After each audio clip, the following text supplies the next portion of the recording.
Well, Olivia, hello. Hola. Hello. Thank you for being here with us. Thank you for being part of Intención and what we're doing here. As you know, we are a ministry that is trying to reach out, talk about wellness and where God wants us. God wants us to be with us in the movement and everything. And basically, the whole idea of fitness and how should we do it and what we're trying to just share with others. So part of that is not just doing or exercising just for the sake of exercising. It implies many other things that sometimes we don't know. And one of those things that we sometimes ignore because we just see it on retail is shoes. And I recently found out that you are a footwear engineer and that you were part of innovation at a very special and quite, what should I say, like worldwide. Yeah. What would be business? How do you call it? But anyway, all of this, I just wanted to say welcome. Thank you for being here with us, Olivia. And I know that you have quite experience in all of this. So would you share first, would you mind sharing a little bit about yourself before we continue with what we have for everyone today? Yeah, of course. And thank you for having me. So like you mentioned, I was a footwear engineer. I worked for Nike actually, and I worked there por 3 años. It was a really incredible experience. I worked in innovación, and basically what that meant for me, how I explain it to other people, is say a designer wants to make a shoe entirely out of paper clips. And we've never seen shoes made out of paper clips before. So you would say, okay, how are we going to make this shoe? What kinds of paper clips? How many do we need? Who's going to make this? And how do we communicate the design to them? So like, nothing else. Like nothing else. The designer has this idea. We have an entire innovation department at Nike, and their job is to create shoes, materials, ways of making the shoes that you've never seen before. And so there is no prompt. There is no, we need better blank. It's just make a new shoe. We will talk about quality and performance once we begin, once we get a design out and once we figure out how to make the shoe. Okay. So it was my job to become the person that carries this design through the factory, through all of our costing, all of our sustainability, all of our different teams that are in charge of creating the shoe and making sure that this is something that we can actually manufacture. So you were kind of like a liaison between the designer and the factory. So the designer would say, we want to make a shoe out of paper clips. The factory would say, okay, like I was saying, what kinds of paper clips? How long? What's the cost? How much are you willing to pay? How many shoes do you want to make per season? And based on that, how long do we have per cycle to create each shoe? There's a lot of really small things and really big things that come with manufacturing that the designer does not need to know because their job is just to design. Okay. So it's our job to know all of the ways in which this design comes to life. And it was a really interesting job. We have a like a sample factory on campus. So we're able to test out a lot of these new materials, a lot of these new machines on site. And that's where a lot of our work happened as well. So we work with the factories. All of Nike's footwear factories are in Asia. Okay. So that's why we had to do testing on site because it's hard for us to get out and back. A lot of people in innovation travel to Asia multiple times a year. Oh, okay. So yeah, it was a really interesting job. I was able to learn about every single part of the shoe down to materials, costing, anything that had to do with performance testing and working with our athletes, and just a lot of different aspects of the shoe that I now know about. But it was really interesting getting to see the entire process behind the scenes of how the shoes were made and how we are able to change the way in which they are made for the future. So it also helps with just developing better product for consumers over time. So it's very like down the future. What is it that we're Yes, those de mis zapatos that I helped with, none of us will see until maybe 2026, 27.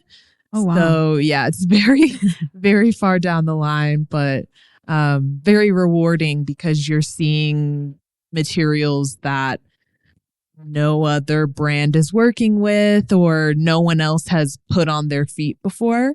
And the designs normally of shoes and innovation are very out there. Like it's inline shoes are what you see in the stores that look normal. They're familiar. You can go in and say, I recognize that shoe. I'm going to grab it. And innovation shoes are the ones that we have to convince the consumer that they are going to want because it's new and change is hard, especially with a company that's so recognizable. People want things to be familiar. When you make change in a company like Nike, you have to figure out a way to sell it so that the consumer feels as though it's still a part of the brand. It's just an improvement of what we already have. So there are a lot more critics of shoes and innovation than there are of shoes in line, the shoes that you normally see. Oh, okay. Very interesting. Yeah, there's a lot of nuance. I had to learn a lot about the marketing of the shoes and how consumers buy as well, just because when you're thinking about design and materials, you have to understand that there are people out in the world where exercise and working out is their entire life. It's their business. It's the way that they stay alive sometimes. So creating new product is really important to a lot of people. And we have to realize that it's not just our opinion and what we want to put out. It's also the opinion of the consumer. And that's a whole other part of innovation as well, is doing focus groups and physical testing. And we have entire testing labs on campus as well. We call it campus. Yeah. We have entire research labs as well on campus and teams that just solely work with consumers. What do they want? And we prioritize that over what we think they want. So, yeah.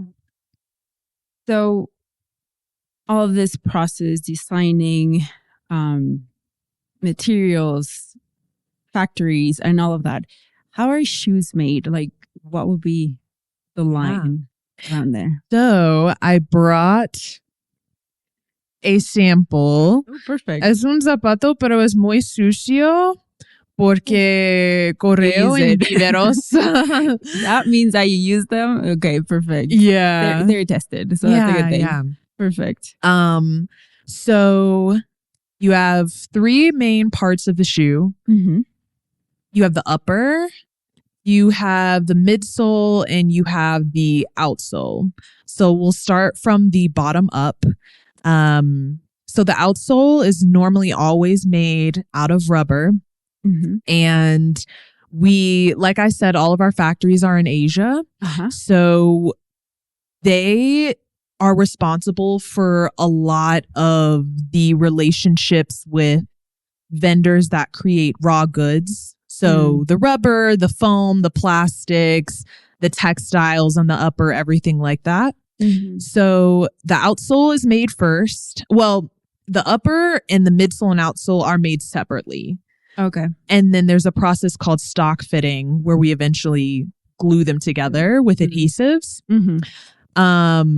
But basically the outsole is made with rubber. You can see here that we have different designs, and it's not just to make it look pretty. It's actually for traction and grip, especially with running shoes. Since you're outside, different terrain, you're going to want to have some sort of traction to be able to grip onto the ground. So we have that. That's made first. And then it is attached as well with adhesive to what we call the midsole. So sometimes your shoes aren't going to have rubber on the outside, but with running shoes, you most likely will, just because it's outside. And if it's just foam on the ground, it'll wear away very quickly. So the rubber just helps with your shoes lasting over time as well. So the midsole is always normally going to be a foam. And we'll talk about this when we do the differences between training and running shoes. But the reason why there's so much foam on running shoes is because you want your shoe to be as light as possible. And you also want as much cushion as possible. So if you see with the shoe that I have here, the midsole, this foam is a lot thicker in the back than it is in the front. And that's because we run heel to toe. So your heel is the first thing touching the ground, and it has the most impact. You're putting the most weight on your heel when you run.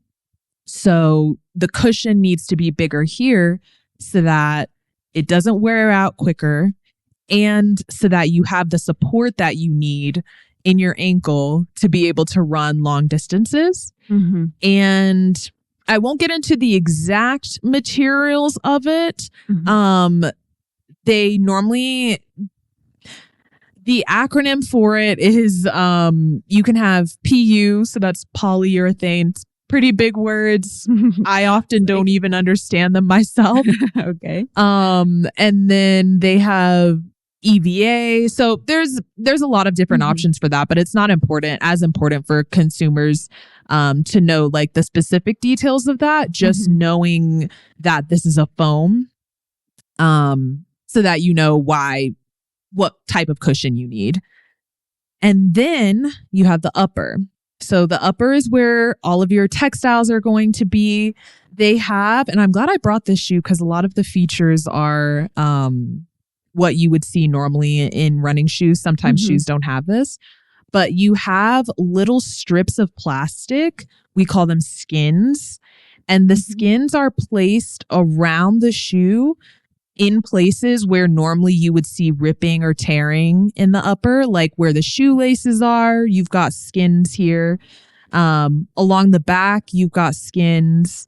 And then in the front, this is called a toe box. And then this rubber wraps up. It's called a toe tip or just a tip, so that when you're running, your toe doesn't pop out over time from the textile. Oh, so that's the reason why. Yeah. It's not just part of like designing because I wanted to make it look like something specific. No, yeah. Everything's got some sort of reasoning to it.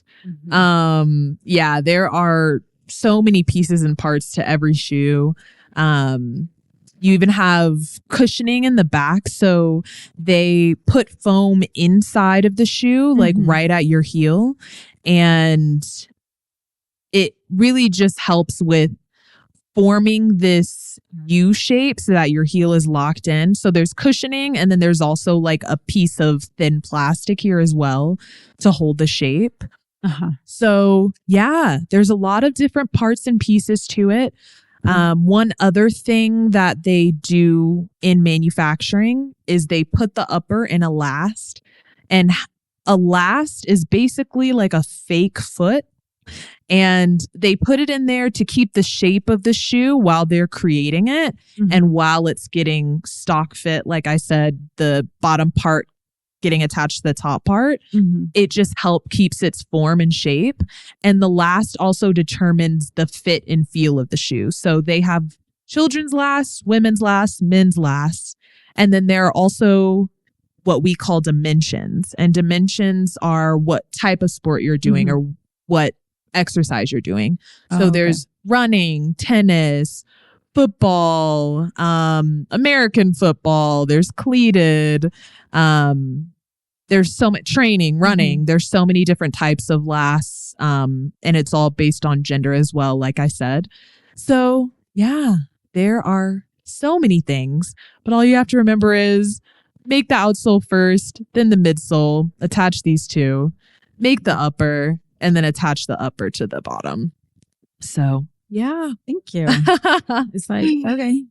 It's of course it has a way more reasoning, just more than just the design. But most of the times we want a design or we want a shoe that looks good or has the right colors or but we don't think about the implications or the consequences of wearing a good or a shoe that fits or a shoe that doesn't, for example. But I'm going to get there in asking you about that question, because first I want to see a lot of people like that are exercising.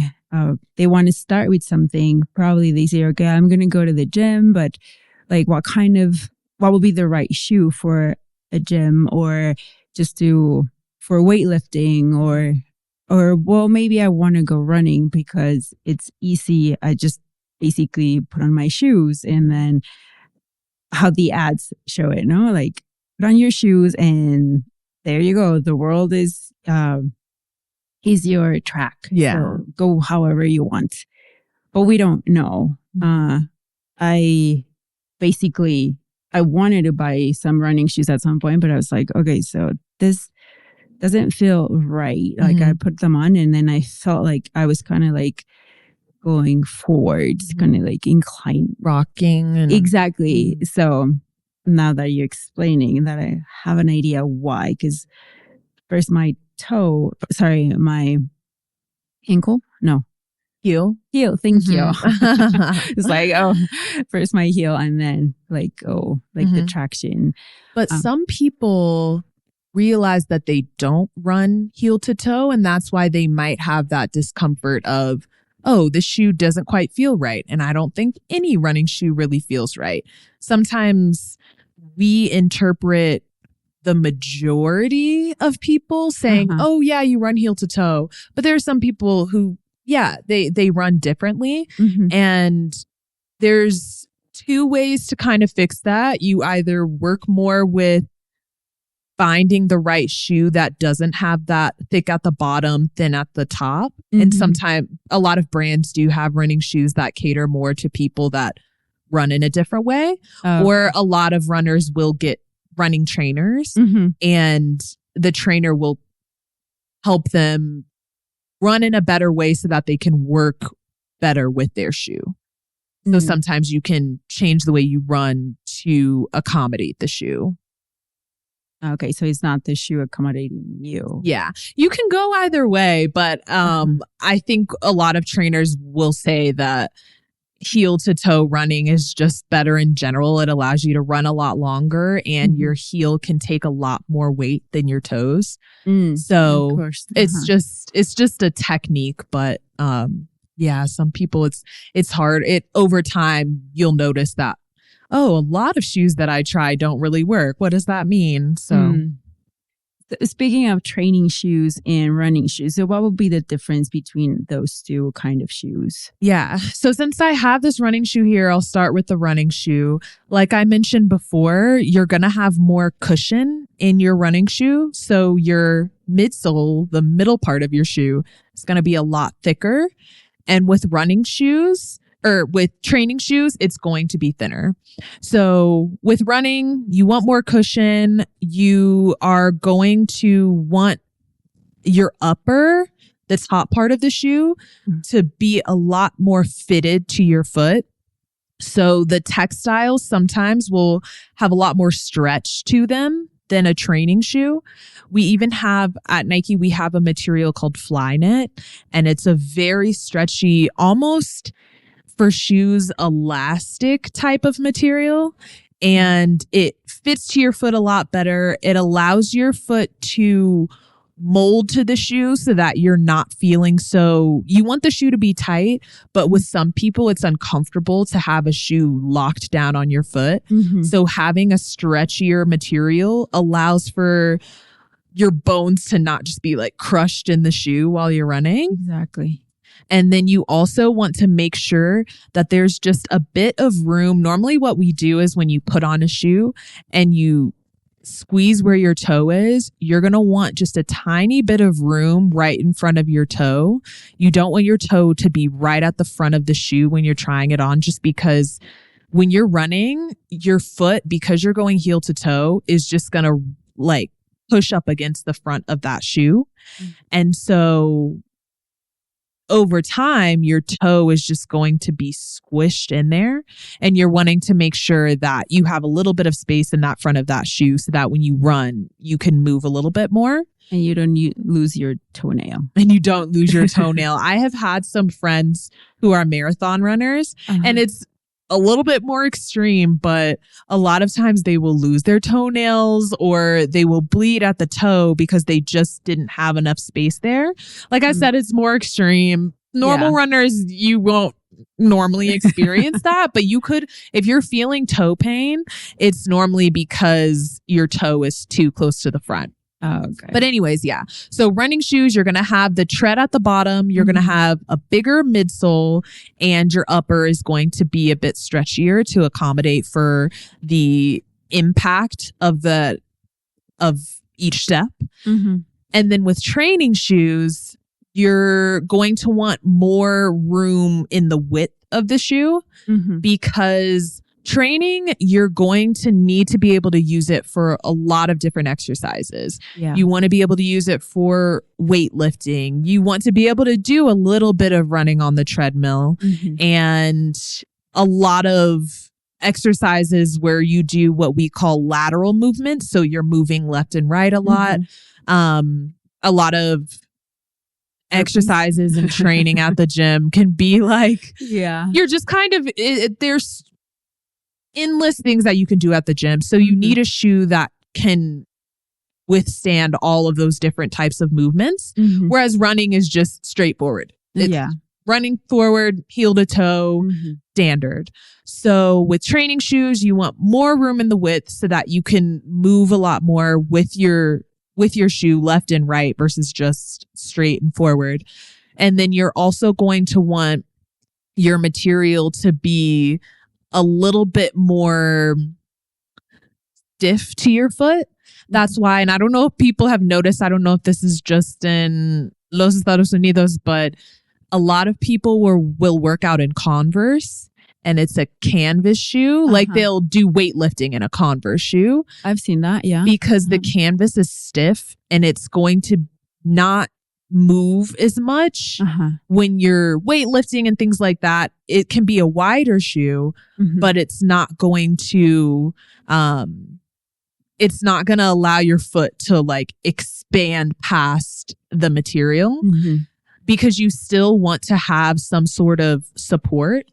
That's another thing. Arch support is also really important in both, but you're going to get more arch support on a running shoe just because over time, as your foot is hitting the ground, your arch is going to want to flatten to the ground with impact.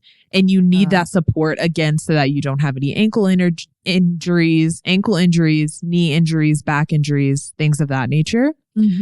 But with a training shoe, you're going to have a little bit less arch support, but it's still very important. The upper is going to be tighter. You're going to have more room in the width, and the midsole is going to be a lot thinner than it would be with running because you're not doing as much floor impact other than maybe we call them HIIT workouts, like fast pace, high intensity. But yeah, there's small, minute differences, and what a lot of trainers or people who would know about shoes, like at a shoe store or anything, would tell you is if you're doing both running and the gym and you want to be able to just have one pair of shoes, if you're at the gym and you're just doing a run 1 or 2 times a week, you would want a training shoe. If you're running more and just doing a bit of training, you want a running shoe. So it's kind of straightforward in terms of if you don't want a bunch of different shoes for different things, just choose the shoe that you're going to be using more of. So more running or more gym training. Exactly. So I go to the store. I absolutely, this is my first time. I have bought some, or maybe I haven't. So in that case, how should I ask for help? Like, I would recommend that you figure out what workouts and exercises you want to do before going in, because they are going to be able to explain to you what type of shoe you need based on the movements that you're going to be doing. Like I was even talking about running and training shoes. It's down to the exercise. The design of the shoe and how it looks and how much cushioning is on it is very dependent on what you're going to be doing. So they won't really be able to choose a shoe for you. They'll give you a general shoe. Normally, I think it defaults to a training shoe just because it's so versatile, or you can use it for more exercises. Yeah. However, if you're going to be doing a majority of running, you're going to want a running shoe.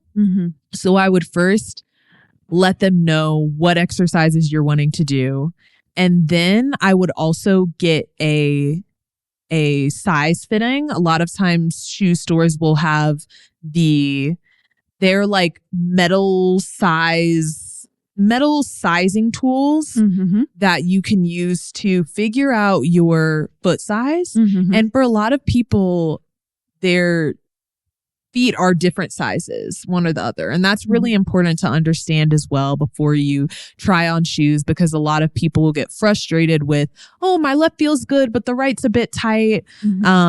So just making sure that the person that's helping you understands everything that's going on. What's your shoe size? What are you doing with the shoes? What is your design preference? Because that's important as well. We have the function, but I think it's also important to know what your style is. That's something that I worked with a lot at Nike. Just the design part was the funnest part for me, just because you're working with what we call colorways. So 3 different types of colors. You can choose something vibrant, something muted, just plain black, just plain white. That's also really important. And also just letting them know the locations that you're going to be working out or running, because there are also trail running shoes. There are low intensity or low impact shoes. So if you're going to be running on a hiking trail, or if you're going to be running in a park or on concrete or on grass or on sand, like what the terrain is that you're normally going to be running in as well. So I would say more so just knowing your intentions in working out is something that I would go in with. And then I would also say I tend to do a lot of research beforehand on brands. I think one thing that it's important to some people, but I think it should be even more important in a lot of conversations that I was having at my job, is how are the shoes made, and the ethical standing of companies, I think, is really important. Companies can either do a lot of work behind making sure that things are sourced well, and that we're we have a responsibility to our universe and the people that live here on how we make shoes. Exactly. So I think one thing that people overlook a lot is the background of companies and where we're getting our materials and everything like that. But I would do research on that as well, and even ask the people at the store, like, if they know any sort of background on where the shoes were made, or how the shoes were made, and what they think about the sustainability of the shoe, all of that stuff. That's also very important as well. Yeah. And then I would also say one last thing is seeing if you can. A lot of shoe stores will allow you to test out the shoes. And I think you see a lot of times people will run around the store a bit when they throw shoes on. And so just allowing yourself to do that as well is really important. But yeah, I think if you're able to get someone in the store to walk around with you and ask you questions about the shoe as you're trying it on, that's really important as well. Do you mind explaining a little bit more about sustainability and how the shoes are made and all of like that ethical part that we sometimes, I mean, you don't see it. You just see the shoe. And unless you are a part of it, like you, we don't know how it goes. I mean, of course, as you said, like, we need to take care of our planet, and we need to, and not just the planet in itself, like creation in general, but also people. Yes. So yeah, how do I know? How can I, what's the word? Just like explore a little bit more, research. That's the word. Research a little bit more about, how is it that I have this shoe on my hands? Yeah, that's a good question. I think that companies who prioritize sustainability and ethical manufacturing will always be very open and honest and public about it. Because I think one thing that we've been realizing lately is that a lot of times, in order for this movement of doing better as companies, as large brands as well, we're setting an example and we're being leaders for other companies, keeping them accountable. So a lot of companies will have information about their practices and what they're doing online. And I know even at Nike, that was a part of how we market our shoe. We say zero waste. We have a lot of shoes that are zero waste, and we're working towards improving sustainability, lowering our carbon impact. That's something that we'll put in the description on the website for each product, for each shoe. And I think that's important to consider when you're buying a shoe. I know a lot of times people consider budget, and sometimes more sustainable shoes can be more expensive. But I think the point of that is over time, it will become less expensive because we will normalize not making shoes the easy, cheap, fast, unethical way. So over time, when the demand of these sustainable shoes increases, we can create a lot more of these shoes and the prices can go down. But I think it's our responsibility as consumers to purchase those shoes that companies are outwardly marketing as more sustainable, or being really transparent about who's manufacturing their shoes, where are they getting manufactured. We also have a lot of rules and regulations set by governments and countries on auditing, or what would be considered checking in on those factories over time. So there are a certain amount of times that we have to go to those factories because like I mentioned, none of them are in the United States, at least for just our footwear. And we don't own those factories. We call them our partners, our factory partners. Of course. And so it's our responsibility to go and be checking in on them, and then be communicating with our consumers. Hey, this is how we maintain these relationships. This is how we make sure that they aren't putting children to work or having unhealthy working conditions? Is it too hot? Is it too small? Is it are the processes too complicated for one person to be doing? How do we do shifts? How long should someone be working per shift? So there's a lot of different things that are regulated as well in each country, which is really good as well, because not a lot, but there are some companies who will tell consumers that, oh, we treat our employees great and we make sure that they have our lunch and we make sure that they're paid they're paid according to their country and good wages. But accountability sometimes can be a tricky thing. And so having rules and regulations in place by these countries as well really helps with making sure that at least there's a bar of, this is the bare minimum. We would hope that you would do more for the people that manufacture the shoes, but they will at least be treated with some sense of respect. Yeah. For lack of a better word, respect. But yeah. You did mention budget, but yes. Can you expand a little bit of that in the sense of, I might not be able to afford these sustainable shoes.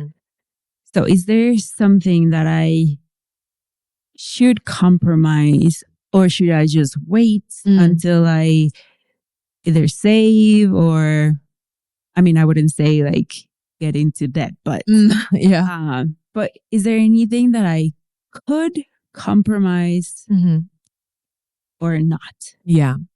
I'd say nowadays, a lot of companies are leaning towards more sustainable shoes just because that seems to right now be one of the most important things that consumers think about. So a lot of companies have an entire department for sustainability. And I would say a lot of shoes that we're seeing now that are being made affordable have sustainability as top of mind, which I think is really great. I think that one compromise that I can think of the most is just the brand that you choose to go with. I think in a straightforward way, what you can see a lot of times when you're looking up online, what kind of shoe should I buy, is people comparing the prices of the brands and then saying, okay, based on these prices, this is the best overall. This is the best under budget. This is the best based on sustainability. So I think one of the things that you can consider is just using a brand that's within your price point and then choosing the best option within that brand. Because I think brands are important. Quality is associated with the brand. However, I think that especially if you just need something, having a brand that's in your ballpark, in your price range, can be just as good. And then you can obviously over time work your way up to getting, a better shoe at a more expensive brand. I also think one thing for compromise could even just be the design. I think a lot of times people get into wanting the coolest looking shoe, but sometimes the simplest looking shoe is the best kind of shoe. I tend to be a very simple girl. I have the shoes that I like. I know that I like them. I know their price points and I'll get them every time. And so I think even just finding a shoe that doesn't have the most state of the art innovation, all of the different crazy colorways and different materials and all of that, it can be tempting. But I think if you're trying to stick within budget, a simple black shoe or a simple white shoe, like a lot of times simpler colors are the cheaper options as well. Oh, okay. Yeah. And then I would say one last thing I can think of is just how I was saying the difference between running and training shoes. Sometimes if you're trying to just get a training shoe, but run a little bit. Getting the training shoe, which is sometimes normally the cheaper option, maybe compromising a little bit on choosing the right style or the right type of shoe, just to be able to, again, get started. And because having workout shoes is important anyways, just to get started in working out. So obsessing over, oh, is this a running shoe? Oh, is this a training shoe? If you're running a bit and doing training, get the training shoe, and it should be good. You should be able to work out with that.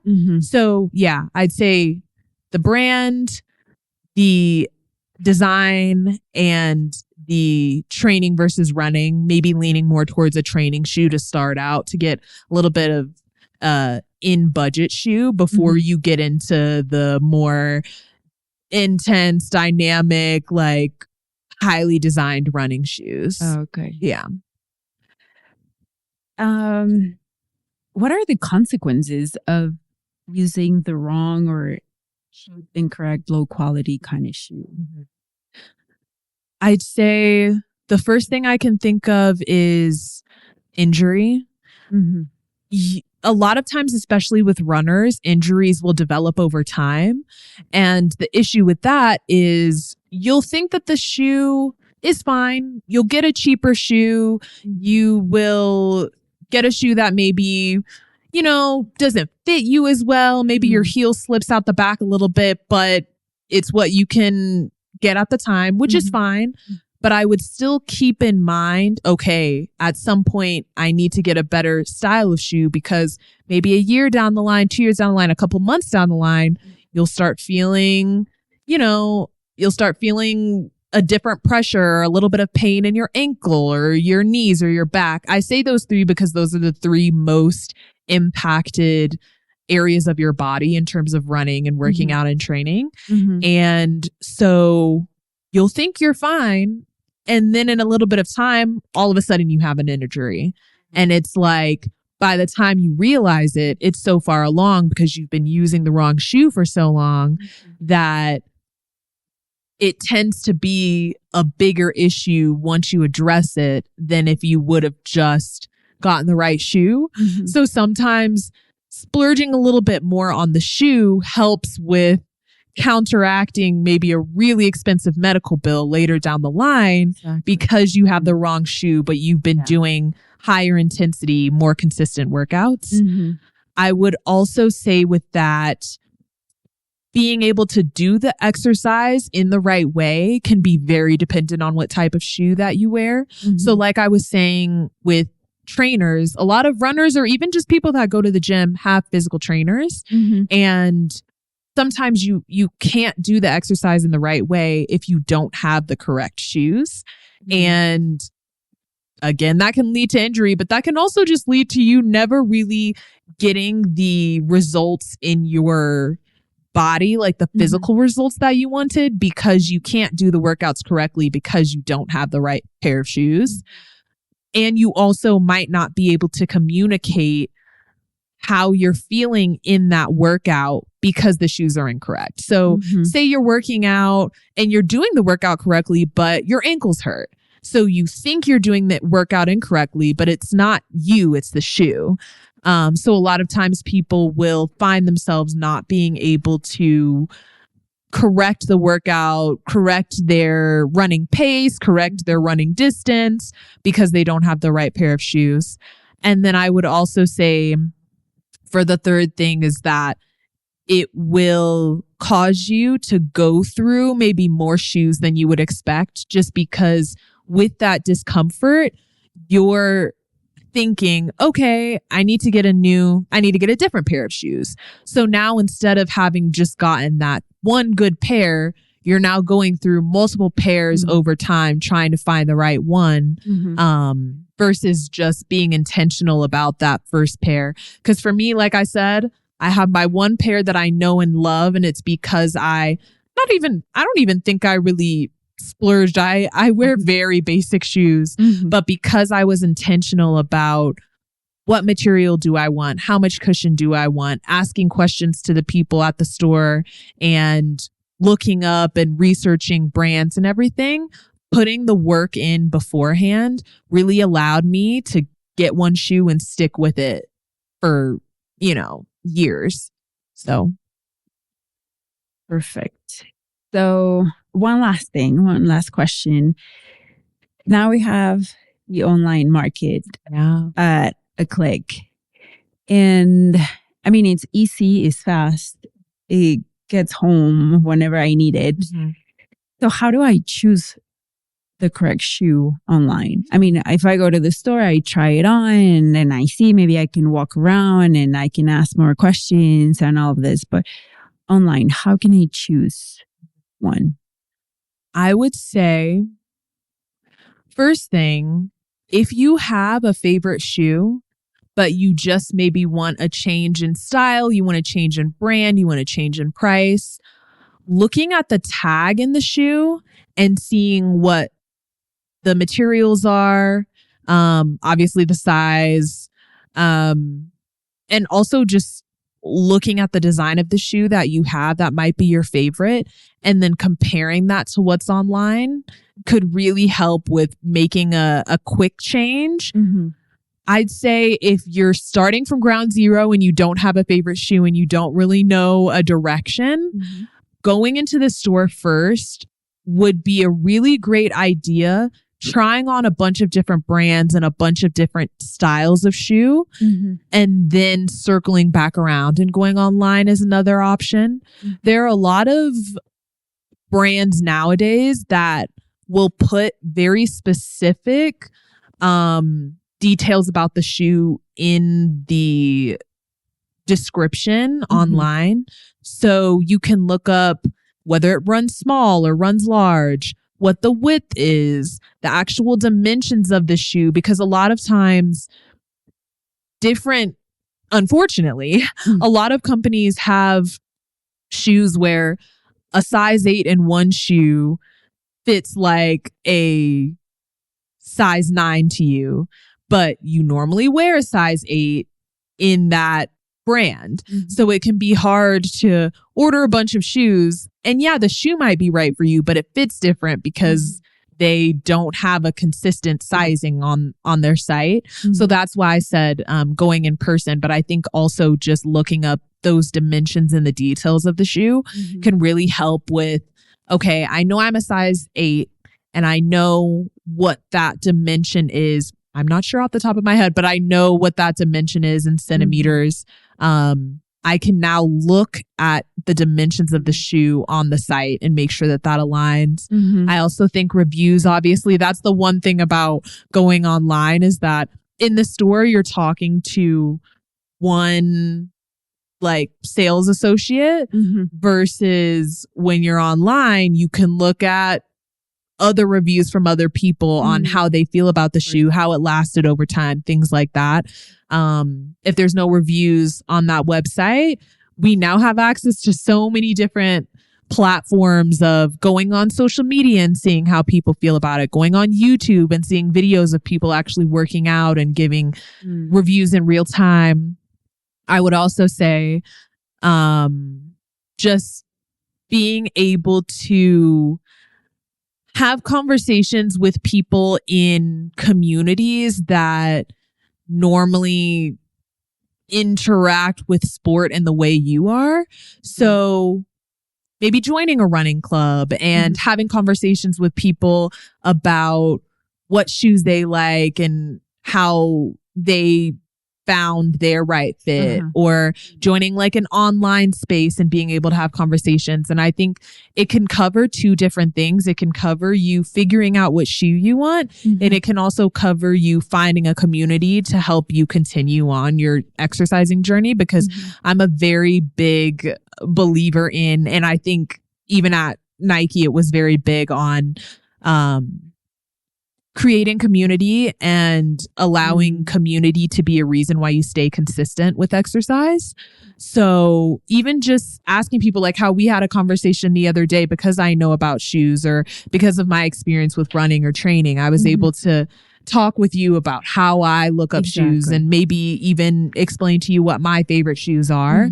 I think really helps with online shopping as well. So just leaning a lot more on other people's opinions about things, because I think brands are always going to market this shoe as the best shoe, as the shoe that you should have. But I think, and even sales associates are going to say, yeah, you really need this shoe, because they want to sell the shoe. So I think being able to have conversations with people that don't have a bias to any one brand or any one style, because all they want is what works best for them, I think really allows you to get a very honest and straightforward opinion about what you should or shouldn't buy. So thank you so much for sharing all of this information. Lots of information. Yeah. But we need it. We do need it. And I appreciate that. All your wisdom and all your journeys and what led you all the way to like this podcast. So I really appreciate it. But there's one last question that I have. Is there anything that you feel like you should add to this podcast? Something that I should have asked that I didn't, or something else that you would like to just share with us? I would say, I mean, just in terms of shoes, no, but I will say one thing that I would recommend to people is to, how I mentioned before, have at least one experience with a trainer if you are really trying to be intentional about what shoes you're going to buy. Because I think someone at the store, or someone talking to you online, or someone talking to you face to face that's not seeing your movement and seeing how you're exercising in the shoes, they're not really going to be able to give you the absolute best advice on what shoe you would buy, or whether or not you're using the shoes in the right way, whether or not the shoes are the right size for you, or the right fit for you, or the right style for you. So I would say, if you're really struggling with the fit or quality or experience in shoes, try to schedule a training session, whether that's with running or at the gym, and communicate with them that you want to focus on the shoe, because they will be able to look and see how you're exercising and give you very clear and almost sometimes instant advice on how you should change things, or what kind of shoe you should get if you need to change what you already have. And sometimes it can even just be one session. You don't have to invest in weeks or months of anything. Or even if you do have a gym that you go to, a lot of times the people that are working at the gym, because they're there and they have experience working out often, they can really as well just take a look at, even if you just want to show them you lifting or show them you on the treadmill, they can pinpoint and show and tell you, hey, this is something you should change. So I think overall, I guess my last piece of advice to sum that up would just be, have someone observe you working out in the shoes, just so that you can be 100% sure that you're using them and wearing them correctly. But other than that, I think we've covered a lot. We have. Thank you so much. Yeah, of course. Thanks for having me. Well, thank you. Thank you for being here. Thank you for sharing. And thank you so much. Yeah, of course. Of course. This is great.